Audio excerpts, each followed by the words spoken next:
Chapter 13. Once Upon a Broken Heart. Don't turn around. Don't turn around. Don't. Evangeline only meant to look for a second, just to make sure he was really there, that the phantom cold covering her skin was not from some unseen ghost or breeze. Her eyes went toward the arch first. Jax was just beyond it, fog from the other side still clinging to the buckles on his boots as he cut across the clearing. The eyes at the back of Evangeline's neck traveled around her throat and across her decolletage. What was he doing in there? Since the last time she'd seen him, Jax had changed his hair to a striking shade of dark blue. If his sharp face weren't unmistakable, Evangeline might not have recognized him as so quickly. But even his face looked colder than before. His lips were two wicked slashes, his eyes ice, and his perfect skin more marble than she remembered, pale and smooth and impenetrable. In his church, there'd been a hint of twisted playfulness that softened some of his merciless edges. But all that was gone. He lost something since she last seen him, as if he'd been a touch human before and now he was not. Now he was all fate, and she needed to make sure he didn't discover her. "Oh, you spotted Lord Jax." Evangeline quickly spun back to her new friend. "He's a close confidant to Apollo," the girl said, "but he won't help you win the prince." I just thought he looked familiar." Evangeline babbled, and she really tried not to look at him again. The last time she'd seen Jax, he walked away as she turned to stone. She didn't want to know what else he might condemn her to if he spotted her. But she was like the tide drawn by the tremendous force of the moon. It was no wonder waves were always crashing. They must have hated the pool as much as she did. When she turned, Jax was still cutting through the party, all cold-blooded grace and disinterest. Instead of a traditional doublet, he wore a loose shirt of gray linen, raven black pants, and rugged leather boots, the same dark color as a fur-lined half-cape, casually slung over one of his straight shoulders. He didn't appear to be dressed for a party. The buttons of his shirt weren't even all done, but he captured more than just Evangeline's attention. People looked away from Apollo lounging across his balcony rail, simply to watch Jax really ignore everyone who attempted to engage him. No one appeared afraid of him, the way they should have been. No one flinched or pouted or ran. Evangeline had been found out exactly what sort of trouble Jax had gone into during the week of terror, but since then, he must have decided to conceal his true identity. Here he was just an insolent young aristocrat with a ruthless face and the ear of a prince. Jax walked straight toward the phoenix tree and was immediately given permission by the guards to climb the stairs, winding around them. No one did his gaze drift from his path or venture anywhere near her, which was good. She didn't want Jax to notice her. "Lord Jax doesn't really speak to anyone," said Evangeline's new friend. "There are rumors he recovered from the great heartbreak." Evangeline stifled a humorless laugh. Jax didn't look heartbroken to her. If anything, he looked even more unfeeling than the last time she'd seen him. The safest bet for her would have been to run, to escape back through the arch while Jax was out of sight. But if she left now, she'd also disappoint the Empress and abandon her best chance at meeting Prince Apollo.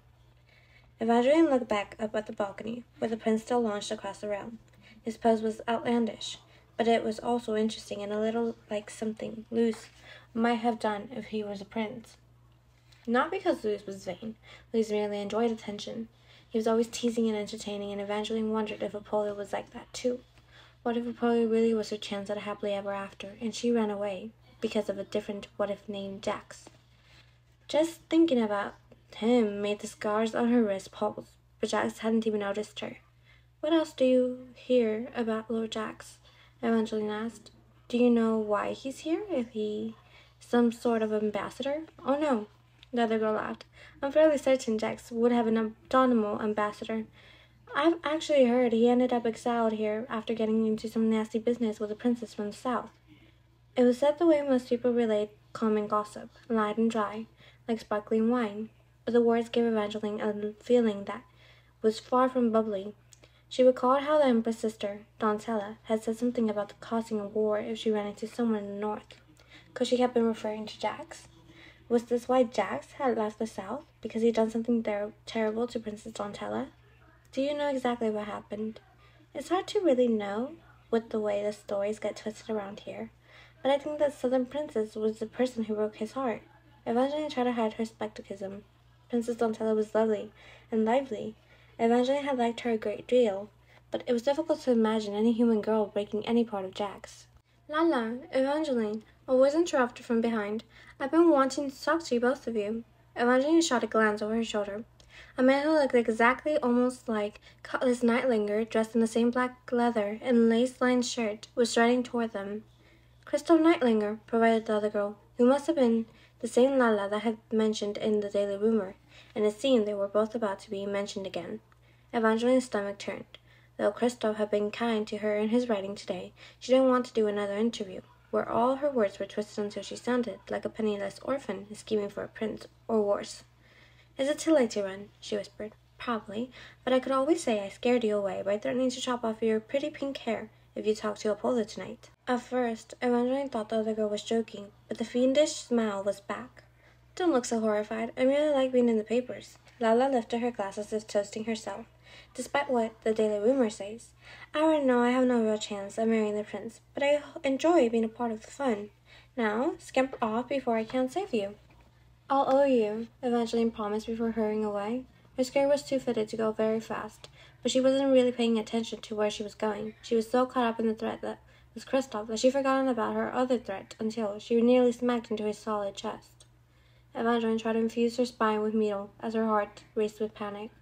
She'd seen Jax from far away, but this close was different. He was 1,000 cuts happening all at once, devastation made of his hair as blue as dark waves, and lips sharp as cracked glass that would delightfully cut her. How could no one else here know that he was a fate? Evangeline could feel his inhuman gaze gliding over her skin, making her blood rush as her eyes raked over every single line wrapping tightly around her hips or waist, her chest. He stopped, gaze drifting off before meeting her eyes as if she wasn't worth the effort to continue. What are you doing here? He tossed a burnished gold apple with one hand. I thought you already been married to the boy you loved by now. His voice was even more pitiless than the last time she heard it, when he left her in the garden as she turned to stone. Evangeline tried to stop herself from lashing out. She needed to get away from Jax, not fight with him. But something about his lack of care made her care even more. You ruined my chances I might have had with Luce when you had him muled by a wolf. Jax stopped tossing his apple. I've never had anyone muled by a wolf. That's incredibly messy. He studied her with a beat, eyes finally meeting hers. Before she swore, his eyes were bright, a rusting blue, but tonight they were pale blue eyes and utterly soulless. One look and Evangeline could feel cold all over. He thought about Lala's claim that he'd had his heart broken by Princess Donatella, but Jack's next words destroyed any sympathy Evangeline might have had for him. So you don't really love him in the end? Were the scars all over, or did you just take a look at his mutilated face and run the other direction? Evangeline scowled. Jax would think the worst of her because that's probably what he would have done, but she didn't correct him. She'd rather have a fate think badly about her than know that he'd been right and the real reason she wasn't with Luce wasn't because he chose Marisol, and then he disappeared. But Evangeline wasn't going to dwell on that. She'd come here to forget about Luce, to find a new happy ending, and she planned to do just that, hopefully with a very different prince from the one standing before her. I'd rather not discuss this with you, and I think they're calling everyone for dinner. Oh no, little fox. We have unfinished business. Jax dropped his apple and took her neck, cupping her pulse with his cold palm. Jax! Evangeline grasped. What are you doing? And what had he just called her? His other hand slid into her hair, musing her curls. The touch was inappropriate and intimate as the too familiar nickname he'd just given her. She could feel his chances at happily ever after slipping further away as she heard the party chatter shifting to whispers. 100 tongues all suddenly talking about the scandalous way Jax was holding her right under the prince's balcony. Jax, I told you I'd kissed 3 other people, not you. Then why aren't you pulling away? He taunted. I can't fight you. You're a fate. Liar. I'm not hurting you or kissing you. He moved the hand on her neck to toy with her racing pulse, softly dragging his fingers up and down over the frantic beat, beat, beat, making her heart pound even faster. I think this excites you. You're delusional. Evangeline finally pulled away. Her heart was racing, but it wasn't from excitement. She was sure, although maybe there was just a tiny hint of it, but she couldn't fathom why. Jax laughed under his breath. Relax, little fox. I'm not trying to ruin you. He stole her wrist and tucked her closer to his mockery of a dance. She stepped back, and he stalked forward until her thighs met the hard table. What are you doing, Jax? I'm trying to make you more interesting. He leaned in closer. He didn't touch her anywhere other than her wrist, but someone watched from afar might have thought they were on the verge of kissing from the intentional way he angled his body and canted his head. Only Evangeline could see that his eyes were dead. Earlier, you were just a minor threat. One that people imagined would disappear if they chose not to look your way. But now that I've noticed you, there will be no disappearing. You think too highly of yourself, Evangeline hissed. But people were definitely watching. At least half the eyes of the party were on them. From her peripheral vision, she could see that Christoph Neitlinger had taken out a pen and started jotting things down in his notebook. If you're lucky, Jax murmured, Apollo is watching too, and he's already jealous. I don't want to make him jealous. You should. It will make your job so much easier since Apollo is the first person I want you to kiss. In one of his preternaturally quick moves, Jax dropped her wrist, pulled a jeweled dagger from his boot, and pricked the tip of his ring finger. Dark red blood glittered with impossible flecks of gold. Evangeline tried to lean away, but he moved fast. He brought his hand up to her mouth and marked the seam of her lips with the blood. Metallic and sweet, incredibly sweet. She wanted to hate the taste, but it was more like a feeling than a flavor. It was the last perfect moment before a dream ends. Drops of sunshine falling like rain, lost wishes that had been found. Evangeline wanted a lick. No! Jax lifted his hand quickly, closing her lips with his fingers. Don't lick it. You need to let the blood sink into your lips, or the magic won't work. Evangeline's euphoria turned to cold, slick dread. When she'd made a deal with Jax, she'd been nervous about kissing strangers. It had never occurred to her that her kiss could actually hurt them, that Jax might paint her lips with blood and infect her with his magic. What did you do? She asked. What will happen if I kiss Prince Polo? When? Jax cried flatly. If you don't kiss Prince Apollo before tonight's party is over, you'll die. Which would be a shame, since there are much better ways to go. Jack's unfeeling eyes dropped to the mouth he just painted with his blood. Then he strolled back toward the rest of the party. Chapter 14, Once Upon a Broken Heart. Evangeline didn't know if time was like magic and worked differently in the north. But she would have bet her life that it started moving faster the instant Jack strode away.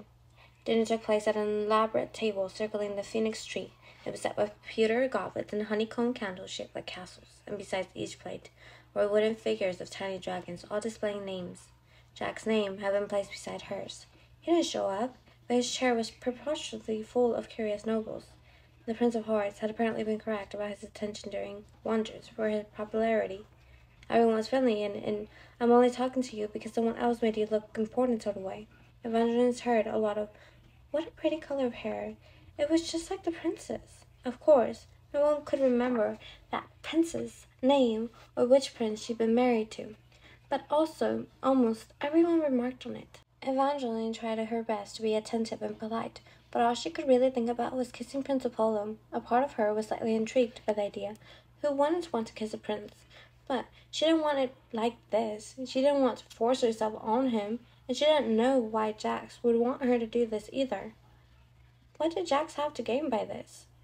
She wanted to hope that Jax had been joking earlier when he said she would die if she didn't kiss Apollo tonight. But Jax seemed like the sort who was probably deathly serious, even when he sounded as if he were joking. And given the way he left her when she turned to stone, Evangeline couldn't imagine he'd care if she almost turned into a corpse, or... Excuse me, Miss Fox. A palace servant tapped her on the shoulder. It's your time to die. Evangeline, startled, but quickly realized that wasn't what the servant said. He actually said, it's your time to meet the prince. But in that moment, it felt like the same thing. She'd come up with only one theory why Jax would want her to kiss Prince Polo. Jax wanted to kill him. Jax had painted her lips with his blood, giving her some of his magic, and his magic was in his fatal kiss, which probably meant her kiss was now deadly. Her breathing quickened as she approached the steps, circling the phoenix tree. Jax inclined against the stair rail at the base, head tipped back, blue hair tumbling over one eye, and gave the impression he had been waiting for her half the night. Ready, pet? He held out his arm like a gentleman. Evangeline ignored his offer, but leaned closely enough to whisper as they started up the winding steps. Why do you want me to kiss Prince Apollo? Is this going to kill him? Jax side-eyed her. I appreciate a good imagination, but use it when you kiss the prince, not when you think about what the consequences might be. I'm not going to kiss him unless you tell me what you want this. If I wanted you to kill the prince, I wouldn't be climbing these stairs with you. Jax wrapped his arm she just refused around hers. His gray shirt sleeves were rolled up so she could feel his skin, cool and rock solid. The contact covered Evangeline's flesh, with tiny unwanted bumps as she brought her closer to his side. There's no point in having another person commit murder if you're going to be in the room with them. Evangeline wanted to keep arguing, but Jax made a convincing point, which was a small relief. Evangeline really didn't want to die, but she also knew that she couldn't kiss the prince if she thought that it would hurt him. If that's not your plan, what will happen when I kiss him? Depends on how good at it you are. Jack's chilling gaze went to her lips. You do know how to kiss, right? Of course I know how to kiss. She yanked her arm free. Jax frowned. Why are you so angry? Do you think the prince is ugly? That is not about how he looks. I don't want to hurt him. I'm not going to tell you to trust me, because that's a terrible idea. But you can believe that if I were going to have you harm polio, I wouldn't be around when it happened. The air turned redolent, with the thick scent of blossom and wood as they reached the top of the steps. Above them, tawny and gold leaves rustled, and Evangeline spied at least half a dozen guards in matching tawny and golden tonics, sitting on the branches to form the roof of Prince Apollo's balcony suite. She darted Jax a panicked look. Don't worry, he whispered. No one's going to shoot you with an arrow for kissing the prince. But something would happen when she kissed the prince. Evangeline should have tried harder to get out of this. She thought about trying now. Prince Apollo was standing at his balcony rail, his back to Evangeline, as he looked out at the scene below. But then he had to go and turn around. He was tall, but not as impossibly attractive as Jax. Apollo's face was more interesting than classically handsome. He possessed a slightly crooked aquiline nose, which might have overwhelmed another person's face, but all of his features were a bit intense. From his thick dark brows to his deep-set eyes, his skin was olive. His hair was heavy and dark, and cropped closer to better show off his strong features. He had forsaken the antler crown, but he was still obviously a prince, utterly commanding, as he leaned one elbow against his balcony rail and gave her a smile that said, I might not be the most handsome person in the world, but you know that you're intrigued. Evangeline couldn't deny that she was, though she wasn't sure if it was because it was simply a prince or if it was the way he managed to smolder at her. Luz had tried to smolder, but he never quite mastered it like Apollo. His eyes were deep brown and amber with tiny flecks of glowing bronze. You're drooling a little, said Jax, and he didn't even have the decency to be quiet about it. Apollo laughed, darkly musical and absolutely mortifying. Evangeline considered hiding, but the balcony lounge was too low to the ground to duck under, and the prince was already striding closer. Don't feel bad, Miss Fox. Apollo finished closing the short distance between them. She was surprised that despite the intensity of his face, he appeared to be only a couple of years older than she was, 19 or 21 at the most. I think our mutual friend is jealous. He's been telling me for weeks how gorgeous you are, but until now I thought he was exaggerating. Jax told you about me? Evangeline didn't even try to hide her shock as her gaze shot to Jax. He had already left her side to wander the small suite, and he met her stare with the same transient disinterest he showed everyone else when he first entered the party. If looks could speak, this one would have told her, just because I said it doesn't mean I believe it. But he had said it. She didn't care if he meant it or not. Jax had acted as if her appearance that night was a surprise, and all of this was unplanned. Yet, he knows she was coming for weeks. He's been setting up this kiss. Why? Why did Jax want? What would happen when she kissed the prince? Evangeline couldn't come up with a single new theory. She tried, but it was growing difficult to focus. Something felt very wrong with her heart. It had beat faster when she first met with Jax, but now it was almost as if she had two hearts. Her pulse was going wild, pounding painfully in her chest as if it might soon run out of beats. When she looked back at Apollo, her heart began pounding. Kiss him, kiss him, kiss him. It didn't feel like a desire so much as a need. Apollo was close enough that she could just take one step, tilt her head, and then press her lips to his. And Evangeline couldn't, not until she'd at least tried to learn why Jax had set this up. Instead, she managed to say, How well do you know Jax? The prince's bold smile faltered. I'm not accustomed to ladies coming up here and asking about other young men. Please don't mistake any questions as interest in Jax. I'm not interested in Jax. And yet you keep saying his name. Apollo's words came out as teasing, but his gaze was not. He looked at her the way that Evangeline imagined portraits staring at people when their backs were turned. No more magentic smiles, no smoldering brown eyes. It was a gazing equivalent to pulling out a knife and tilting it, so it caught the light. It seemed Prince Apollo's confidence had its limits. Or maybe he wasn't that confident after all. Perhaps he and Jax were more rivals than friends. Maybe that's what this was somehow about. Evangeline still didn't understand what Jax was really after, or what this kiss could do, but she didn't have time to figure it out. Her heart wasn't just pounding now, it was hurting, straining. Jax said she'd die if she didn't kiss the prince by the end of the party, and although it wasn't quite over, Evangeline knew this meeting was. Apollo's posture was shifting. He was about to dismiss her. Soon he would turn and walk away without another final word. If she was going to kiss him, this was her final chance. Evangeline lifted her eyes, seeking his lips. Beside her gaze drifted over Apollo's broad shoulder to Jax. He leaned against the balcony rail, flicking a silver coin with his long fingers. The corner of his lip twitched ever so slightly, and he continued flipping the coin as he silently mouted. Will she kiss him? Will she die? Will she kiss him? Will she die? Evangeline would die eventually, but it would not be tonight. She focused her gaze on Apollo. Spots danced around the edge of her vision, turning the prince into a blur of dread. I'm sorry.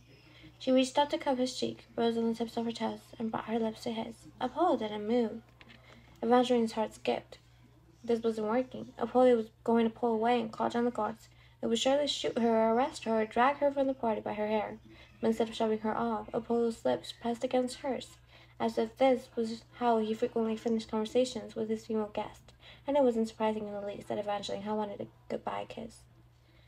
His warm hand went to her hip, pulling her close, as his tongue slid inside her mouth, stroking hers, as if giving her a goodbye gift. Her cheeks heated at the thought that Jax was watching the embrace, but she didn't pull away. Apollo's technique was better than Luce, who was always a little too eager, and yet everything about the way Apollo touched her felt more practiced and passionate.